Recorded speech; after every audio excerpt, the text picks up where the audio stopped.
शर्मा जी, बरसी मनाई जा रही है जी ऑपरेशन ब्लू स्टार। 6 जून ਨੂੰ ਸਾਰੇ ਦੁਨੀਆ ਦੇ ਵਿੱਚ ਸਾਰੇ ਸਿੱਖ ਪੰਥ ਜਿਹੜਾ ਮਨਾਉਂਦਾ ਹਰ ਸਾਲ ਹੁੰਦਾ।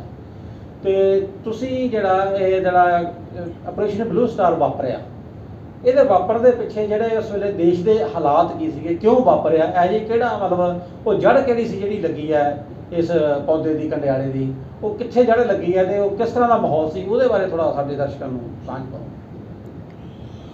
ਉਸ ਵੇਲੇ ਦੇਸ਼ ਦਾ ਸਿਆਸੀ ਮਾਹੌਲ ਐਸਾ ਸੀ ਕਿ ਐਮਰਜੈਂਸੀ ਤੋਂ ਬਾਅਦ 1977 ਦੇ ਵਿੱਚ ਹੀ ਇਲੈਕਸ਼ਨ ਹੋਇਆ ਜੀ। ਕਾਂਗਰਸ ਪਾਰਟੀ ਦਾ ਸਾਰੇ ਦੇਸ਼ 'ਚੋਂ ਸਫਾਇਆ ਹੋ ਗਿਆ, ਬਹੁਤ ਬੁਰੀ ਤਰ੍ਹਾਂ ਹਾਰ ਹੋਈ ਸੀ। ਔਰ ਉਸ ਹਾਰ ਦੇ ਕਾਰਨ ਜਿਹੜੇ ਸੀ ਉਹ ਜਦੋਂ ਵਿਹਲੇ ਬੈਠੇ ਕਾਂਗਰਸ ਦੇ ਆਲਾ ਕਮਾਨ ਨੇ, ਕਿਉਂਕਿ ਸਰਕਾਰ ਕਿਸੇ ਸਟੇਟ 'ਚ ਨਹੀਂ ਰਹੀ, ਸਭ ਪਾਸੇ ਡੁਗਡੁਗੀ ਵੱਜ ਗਈ, ਤੇ ਵਿਹਲੇ ਬੈਠੇ ਸੋਚਦੇ ਸੀ ਵੀ ਹੋਇਆ ਕੀ। ਉਸ ਵੇਲੇ ਸੰਜੇ ਗਾਂਧੀ ਨੂੰ ਇੱਕ ਚੀਜ਼ ਰੜਕ ਰਹੀ ਸੀ ਕਿ ਪੰਜਾਬ ਦੇ ਵਿੱਚੋਂ ਅਕਾਲੀ ਦਲ ਦਾ ਜਿਹੜਾ ਵਿਰੋਧ ਸਾਡਾ ਸ਼ੁਰੂ ਹੋਇਆ, ਉਸ ਤੋਂ ਪਹਿਲਾਂ ਠੋਸ ਵਿਰੋਧ ਜਿਹੜਾ ਸੀ ਉਹ ਦੇਸ਼ ਦੇ ਕਿਸੇ ਹਿੱਸੇ ਵਿੱਚੋਂ ਨਹੀਂ ਸੀ ਹੋਇਆ, ਔਰ ਲੋਕੀ ਚੁੱਪ ਕਰਕੇ ਕੁੱਟ ਖਾਈ ਜਾ ਰਹੇ ਸੀ ਔਰ ਜੇਲ੍ਹਾਂ 'ਚ ਜਾਈ ਜਾ ਰਹੇ ਸੀ, ਲੇਕਿਨ ਐਮਰਜੈਂਸੀ ਦੇ ਖਿਲਾਫ ਕਿਸੇ ਨੇ ਜ਼ੁਬਾਨ ਨਹੀਂ ਸੀ ਖੋਲ੍ਹੀ। ਲੇਕਿਨ ਪੰਜਾਬ ਇੱਕ ਐਸਾ ਸਟੇਟ ਸੀ ਜਿਹਦੇ ਵਿੱਚੋਂ ਅਕਾਲੀਆਂ ਦੀ ਨਿਕਲੀ ਆਵਾਜ਼ ਜਿਹੜੀ ਸੀ ਉਹ ਦੇਸ਼ ਤੱਕ ਗਈ, ਔਰ ਉਹਨਾਂ ਦੀ ਗੱਲ ਸੁਣ ਕੇ ਲੋਕਾਂ ਨੂੰ ਦੂਜਿਆਂ ਸਟੇਟਾਂ ਵਾਲਿਆਂ ਨੂੰ ਹੱਲਾਸ਼ੇਰੀ ਹੋਈ, ਔਰ ਇਹ ਚੁੱਕ ਕੇ ਪੂਰੇ ਦੇਸ਼ ਦਾ ਮੁੱਦਾ ਬਣ ਗਿਆ ਔਰ ਪੂਰਾ ਵਿਪਕਸ਼ ਇਕੱਠਾ ਹੋ ਗਿਆ। ਇਹ ਹਾਲਾਤ ਉਸ ਵੇਲੇ ਦੇਸ਼ ਦੇ ਕਮੋਬੇਸ਼ ਸੀਗੇ।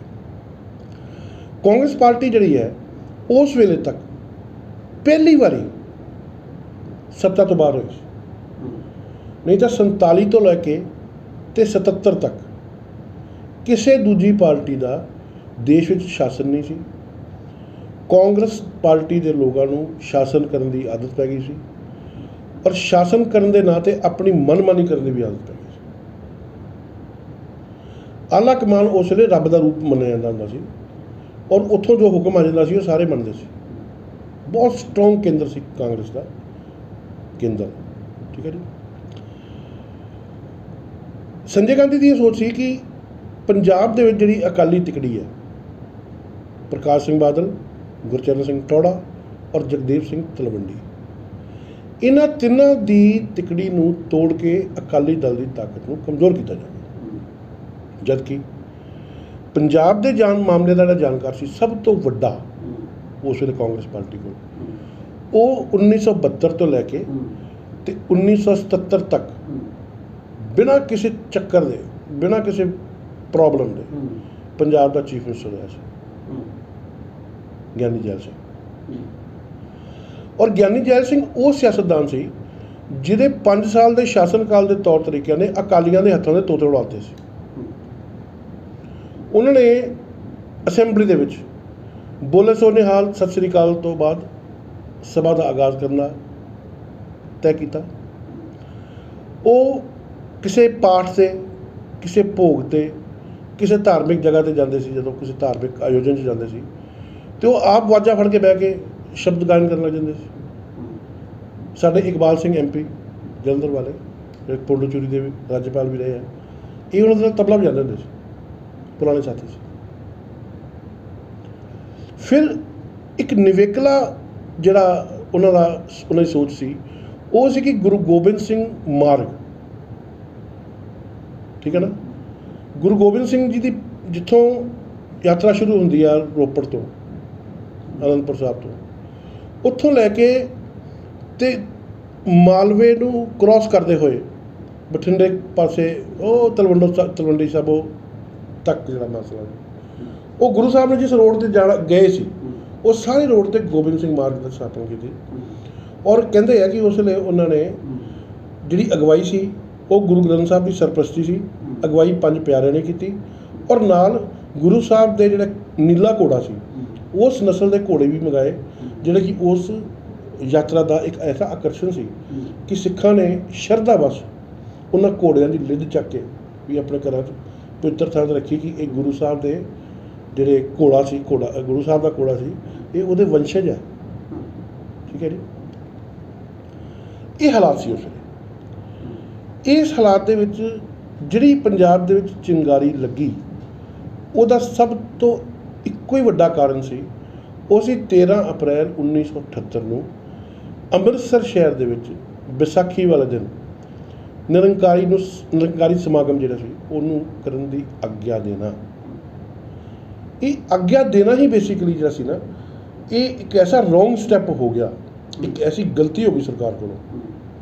ਠੀਕ ਹੈ ਨਾ, ਪੰਜਾਬ ਮਿਲੀ ਜੁਲੀ ਸਰਕਾਰ ਸੀ, ਪ੍ਰਕਾਸ਼ ਸਿੰਘ ਬਾਦਲ ਚੀਫ ਮਿਨਿਸਟਰ ਸੀ, ਜਨਤਾ ਪਾਰਟੀ ਨਾਲ ਸੀ, ਜਿਹੜੇ ਬਾਅਦ ਲੋਕ ਜਨਸੰਘ ਦੇ ਸੀ ਉਹ ਜਨਤਾ ਪਾਰਟੀ ਦੇ ਰੂਪ ਵਿੱਚ ਸੀ, ਉਹੀ ਸਾਰੇ ਚਿਹਰੇ ਸੀ। ਅਤੇ ਨਿਰੰਕਾਰੀ ਮਿਸ਼ਨ ਦਾ ਔਰ ਸਿੱਖ ਪੰਥ ਦੇ ਵਿੱਚ ਕੁਛ ਤੌਖਲੇ ਹੈ, ਕੁਛ ਵਿਚਾਰਾਂ ਦਾ ਵਖਰੇਵਾਂ ਜਿਹੜਾ ਕਿ ਅੱਜ ਤੱਕ ਵੀ ਜਾਇਜ਼ ਹੈ, ਅੱਜ ਤੱਕ ਵੀ ਮਤਲਬ ਕਿ ਕਾਇਮ ਹੈ। ਠੀਕ ਹੈ ਨਾ, ਜਾਇਜ਼ ਸ਼ਬਦ ਨਹੀਂ ਕਹਿ ਸਕਦੇ, ਕਾਇਮ ਹੈ। ਔਰ ਉਸ ਕਾਇਮੀ ਦੇ ਕਰਕੇ ਇਹ ਸਮਾਗਮ ਜਿਹੜਾ ਅੰਮ੍ਰਿਤਸਰ 'ਚ ਅਲਾਓ ਕੀਤਾ ਗਿਆ ਔਰ ਵਿਸਾਖੀ ਵਾਲਾ ਦਿਨ ਅਲਾਓ ਕੀਤਾ ਗਿਆ, ਇਹ ਇੱਕ ਬਹੁਤ ਵੱਡੀ ਗਲਤੀ ਸੀ। ਇਸ ਗਲਤੀ ਦਾ ਨਤੀਜਾ ਜੋ ਨਿਕਲਿਆ, ਉਹਨੇ ਇਸ ਬਲੂ ਸਟਾਰ ਦਾ ਮੁੱਢ ਬੰਨਿਆ। ਠੀਕ ਹੈ ਜੀ, ਅਗਰ ਅਸੀਂ ਗੱਲ ਕਰੀਏ, ਮਾਰਕ ਟੱਲੀ ਔਰ ਸਤੀਸ਼ ਜੈਕਬ ਦੋਨੋਂ BBC ਦੇ ਦਕਸ਼ਿਣ ਏਸ਼ੀਆ ਦੇ ਸੰਵਾਦਦਾਤਾ ਸੀ।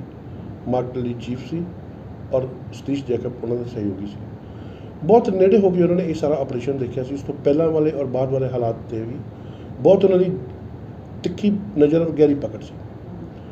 ਉਹਦੇ ਚਲਦੇ ਉਹਨਾਂ ਨੇ ਜਿਹੜੀ ਕਿਤਾਬ ਲਿਖੀ ਹੈ, ਉਹ ਸਾਰੇ ਪੱਖਾਂ ਤੋਂ ਅਥੈਂਟਿਕ ਇਸ ਕਰਕੇ ਮੰਨੀ ਜਾਂਦੀ ਹੈ ਕਿ ਉਹਨਾਂ ਦਾ ਇਸ ਕਿਤਾਬ ਨੂੰ ਲਿਖਣ ਦੇ ਪਿੱਛੇ ਕੋਈ ਨਿੱਜੀ ਕਾਰਨ ਜਾਂ ਕੋਈ ਨਿੱਜੀ ਹਿੱਤ ਨਹੀਂ ਸੀ।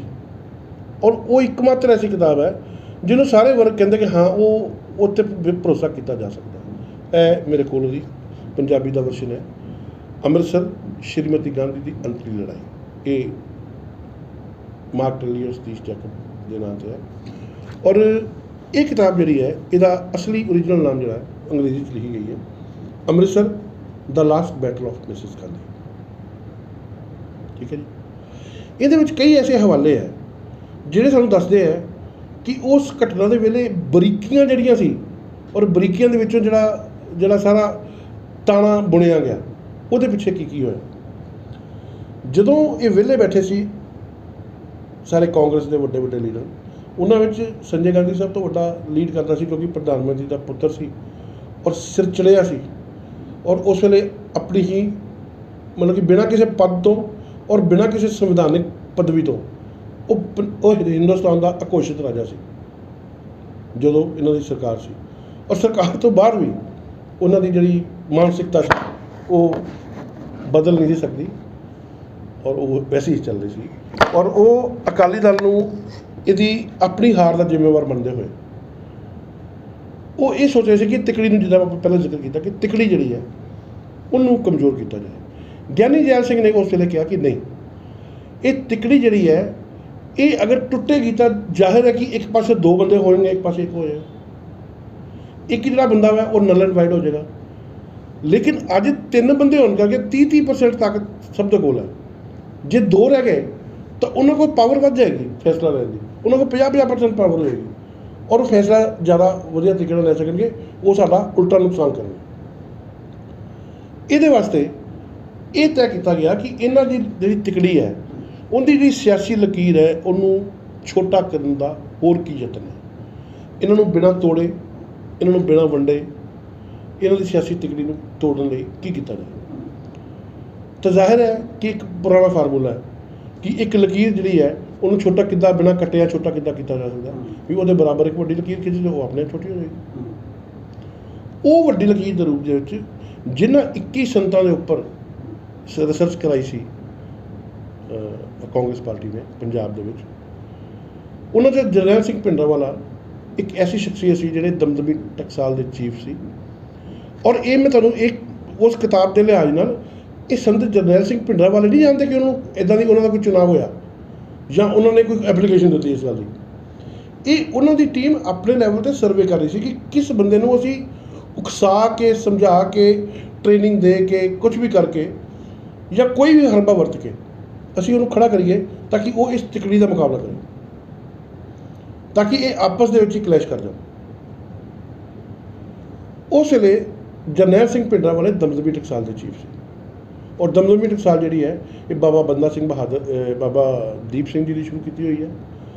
ਔਰ ਸਿੱਖ ਪੰਥ ਦੇ ਵਿੱਚ ਸਿੱਕੇ ਢਾਲਣ ਵਾਲਾ ਜਿਹੜਾ ਮਸਲਾ ਹੈ, ਸਿੱਕੇ ਮੀਨਸ ਕਿ ਜਿਹੜੇ ਨਵੇਂ ਜਿਹੜੇ ਤਿਆਰ ਕੀਤੇ ਜਾਣੇ ਸਿੱਖ ਪੰਥ ਦੇ ਲਈ, ਰਾਗੀ ਪਾਠੀ ਔਰ ਜੋ ਵੀ ਪਾਠ ਕਰਨ ਲਈ ਔਰ ਗੁਰਬਾਣੀ ਨਾਲ ਜੋੜਨ ਵਾਸਤੇ ਜਿਹੜਾ ਵੀ ਸੈਗਮੈਂਟ ਹੈ, ਉਹ ਦਮਦਮੀ ਟਕਸਾਲ ਉਹਦਾ ਸਾਰਾ ਪ੍ਰਬੰਧ ਜਿਹੜੀ ਆ ਉਹਦਾ ਅੰਦਰ ਹੈ। ਇਸ ਕਰਕੇ ਜਰਨੈਲ ਸਿੰਘ ਭਿੰਡਰਾਂਵਾਲੇ ਨੂੰ ਉਸ ਦਿਨ ਵਿਸਾਖੀ ਵਾਲੇ ਦਿਨ ਇਹ ਮੌਕਾ ਮਿਲ ਗਿਆ ਉਹਨਾਂ ਨੂੰ ਵੀ ਪਰਮਿਸ਼ਨ ਦੇਤੀ ਸਰਕਾਰ ਨੇ।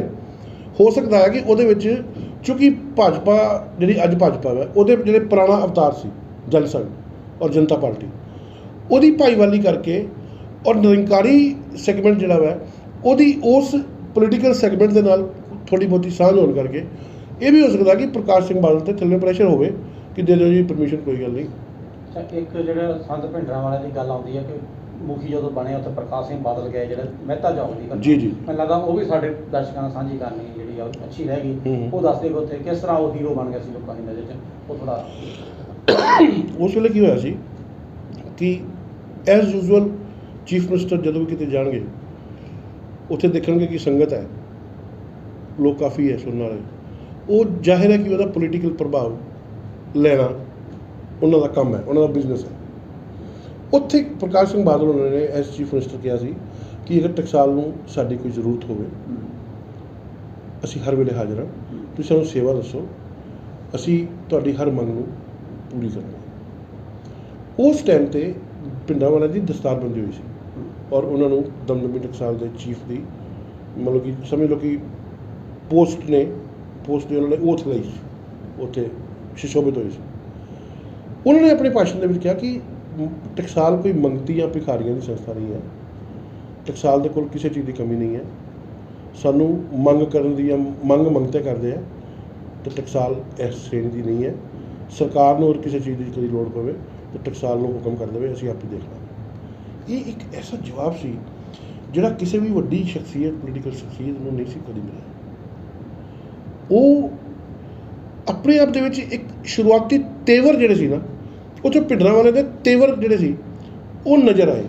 ਇਹ ਇੱਕ ਹੋਰ ਪੱਤਰਕਾਰ ਨੇ ਦਲਬੀਰ ਸਿੰਘ, ਹੁਣ ਤਾਂ ਉਹ ਇਸ ਵੇਲੇ ਦੀ ਦੁਨੀਆ 'ਚ ਉਹਨਾਂ ਦੀ ਡੈਥ ਹੋ ਗਈ ਹੈ, ਉਹਨਾਂ ਨੇ ਵੀ ਇੱਕ ਕਿਤਾਬ ਲਿਖੀ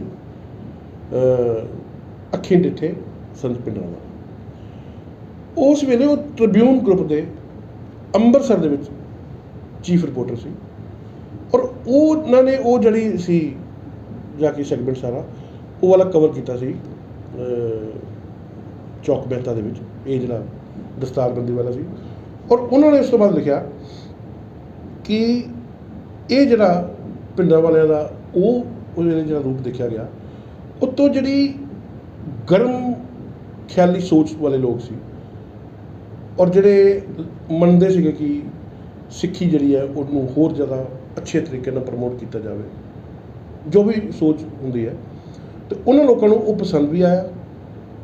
ਔਰ ਇੱਕ ਜਦੋਂ ਅਖਬਾਰਾਂ ਵਿੱਚ ਚੀਜ਼ਾਂ ਛਪੀਆਂ ਅਤੇ ਉਦੋਂ ਜ਼ਾਹਿਰ ਹੈ ਕਿ ਇੱਕ ਭਿੰਡਰਾਂਵਾਲਿਆਂ ਦਾ ਕੱਦ ਜਿਹੜਾ ਸੀ ਉਹ ਉੱਚਾ ਹੋਇਆ, ਲੋਕਾਂ ਦੇ ਸਾਹਮਣੇ ਇੱਕ ਚਿਹਰਾ ਆਇਆ ਔਰ ਉਸ ਚਿਹਰੇ ਨੇ ਇੱਕ ਨਵੀਂ ਡਿਸਕਸ਼ਨ ਜਿਹੜੀ ਸੀ, ਨਵੀਂ ਚਰਚਾ ਛੇੜ ਦਿੱਤੀ। ਔਰ ਉਹ ਇਸੇ ਯੋਜਨਾ ਦੇ ਤਹਿਤ ਸੰਜੇ ਗਾਂਧੀ ਨੇ ਜਿਹੜਾ ਵਿਚਾਰ ਕੀਤਾ ਸੀ, ਉਹਦੇ ਵਿੱਚ ਵੀ ਉਹ ਇਹ ਮਾਰ ਟੱਲੀ ਵੀ ਦੱਸਦੇ ਕਿ ਉਹ ਚੈਨ ਭਿੰਡਰਾਂਵਾਲੇ ਦਾ ਉਹਨਾਂ ਨੇ ਕੀਤਾ ਸੀ। ਸੋ ਅੱਗੇ ਦੀ ਜਿਹੜੀ ਕਥਾ ਹੈ, ਹੁਣ ਉਹ ਪਰਮਿਸ਼ਨ ਮਿਲ ਗਈ, ਹੋ ਰਿਹਾ ਸਮਾਗਮ। ਜਰਨੈਲ ਸਿੰਘ ਭਿੰਡਰਾਂਵਾਲੇ ਮੁਖੀ ਥਾਪੇ ਜਾ ਚੁੱਕੇ ਸੀ ਟਕਸਾਲ ਦੇ।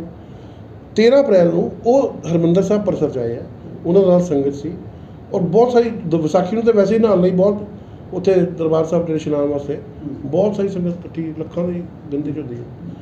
ਉੱਥੇ ਜਦੋਂ ਇਹ ਮੁੱਦਾ ਵਿਚਾਰਿਆ ਗਿਆ ਤਾਂ ਇੱਕ ਮਾਹੌਲ ਬਣ ਗਿਆ ਔਰ ਪਤਾ ਲੱਗਾ, CID ਨੇ ਰਿਪੋਰਟ ਦਿੱਤੀ ਕਿ ਹਰਿਮੰਦਰ ਸਾਹਿਬ ਦੇ ਵਿੱਚ ਇਸ ਚੀਜ਼ ਨੂੰ ਲੈ ਕੇ ਬਹੁਤ ਜ਼ਿਆਦਾ ਤਿੱਖੀ ਚਰਚਾ ਔਰ ਤਿੱਖੇ ਜਿਹੜੇ ਸੁਣਨ ਨੂੰ ਮਿਲਦੇ ਪਏ ਆ।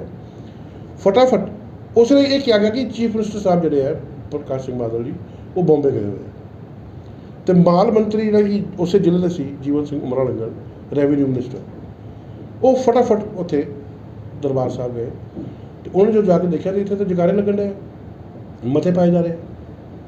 ਔਰ ਕਿਹਾ ਜਾ ਰਿਹਾ ਵੀ ਇਹਨੂੰ ਰੋਕਣਾ। ਉਹਨਾਂ ਨੇ ਕਿਹਾ ਕਿ ਗੱਲ ਸੁਣੋ, ਤੁਸੀਂ ਇੱਦਾਂ ਨਾ ਕਰੋ, ਇਹ ਸਰਕਾਰ ਨੇ ਹੁਕਮ ਜਿਹੜਾ ਦਿੱਤਾ ਨਾ, ਸਰਕਾਰ ਦੀਆਂ ਵੀ ਆਪਣੀਆਂ ਮਜਬੂਰੀਆਂ, ਸਰਕਾਰ ਇਕੱਲੀ ਸਿੱਖਾਂ ਦੀ ਨਹੀਂ ਹੈ, ਹੋਰ ਵੀ ਸਾਰੇ ਸੈਗਮੈਂਟ ਹੈਗੇ ਆ, ਔਰ ਸਭ ਨੂੰ ਅਸੀਂ ਦੇਖ ਕੇ ਚੱਲਣਾ ਵਾ। ਅਗਰ ਉਹਨਾਂ ਨੇ ਸਮਾਗਮ ਕਰ ਲਿਆ, ਕਰਕੇ ਆਪਣੇ ਘਰ ਚਲੇ ਜਾਣਗੇ, ਤੁਹਾਨੂੰ ਕੀ ਕਹਿੰਦੇ ਪਏ ਨੇ? ਅਤੇ ਉਹਦਾ ਜਿਹੜਾ ਵਿਰੋਧ ਸੀ ਉਹ ਬਹੁਤ ਜ਼ਿਆਦਾ ਹੋਇਆ, ਉਹਨਾਂ ਨੂੰ ਹੂਟਿੰਗ ਹੋਈ ਉਹਨਾਂ ਦੀ ਕਾਫੀ। ਔਰ ਉਸ ਤੋਂ ਬਾਅਦ ਭਿੰਡਰਾਂਵਾਲਿਆਂ ਨੇ ਜਦੋਂ ਉੱਠ ਕੇ ਕਿਹਾ ਕਿ ਮੈਂ ਇੱਕ ਕੰਮ ਨਹੀਂ ਹੋਣ ਦੇਣਾ, ਠੀਕ ਹੈ ਨਾ।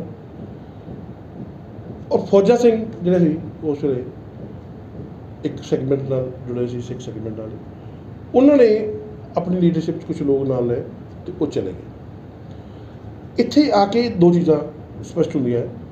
ਇੱਕ ਤਾਂ ਪਾਸੇ ਇਹ ਕਿਹਾ ਗਿਆ ਸੀ ਕਿ ਹਥਿਆਰਬੰਦ ਹੋ ਕੇ ਗਏ। ਹਥਿਆਰਾਂ ਨੂੰ ਜਿਹੜੇ ਸੀ ਨਾ, ਉਹ ਸਿੱਖਾਂ ਦੇ ਪਰੰਪਰਾਗਤ ਹਥਿਆਰ ਸੀ, ਤਲਵਾਰ, ਕਿਰਪਾਨ ਜਾਂ ਸਿੱਧੀ ਸਾਹਿਬ। ਨਹੀਂ, ਜਰਨੈਲ ਸਿੰਘ ਭਿੰਡਰਾਂਵਾਲੇ ਉਸ ਵੇਲੇ ਨਾਲ ਨਹੀਂ ਸੀ ਜਦੋਂ ਇਹ ਉੱਥੇ ਨਿਰੰਕਾਰੀ ਸਮਾਗਮ ਨੂੰ ਰੋਕਣ ਲਈ ਗਏ ਨੇ। ਉਸ ਵੇਲੇ ਮਾਰਕਸ ਦੀ ਜਿਹੜੀ ਕਿਤਾਬ ਦੀ ਰਿਪੋਰਟ ਹੈ ਉਹ ਦੱਸਦੀ ਹੈ ਕਿ ਜਿਹੜੇ ਫੌਜਾ ਸਿੰਘ ਸੀ ਇਹ ਸਟੇਜ 'ਤੇ ਚਲੇ ਗਏ। ਫੌਜਾ ਸਿੰਘ ਦੀ ਲੀਡਰਸ਼ਿਪ ਦੇ ਵਿੱਚ ਜਿਹੜੇ ਲੋਕ ਗਏ ਨਾ, ਉਹ ਕਿਹਾ ਜਾਂਦਾ ਸੀ ਕਿ ਹਥਿਆਰਬੰਦ ਸੀ, ਲੇਕਿਨ ਉਹ ਸਿੱਖਾਂ ਦੇ ਜਿਹੜੇ ਪਰੰਪਰਾਗਤ ਹਥਿਆਰ ਹੈ, ਕਿਰਪਾਨ ਹੈ ਜਾਂ ਸ੍ਰੀ ਸਾਹਿਬ ਹੈ, ਉਹੀ ਸੀ।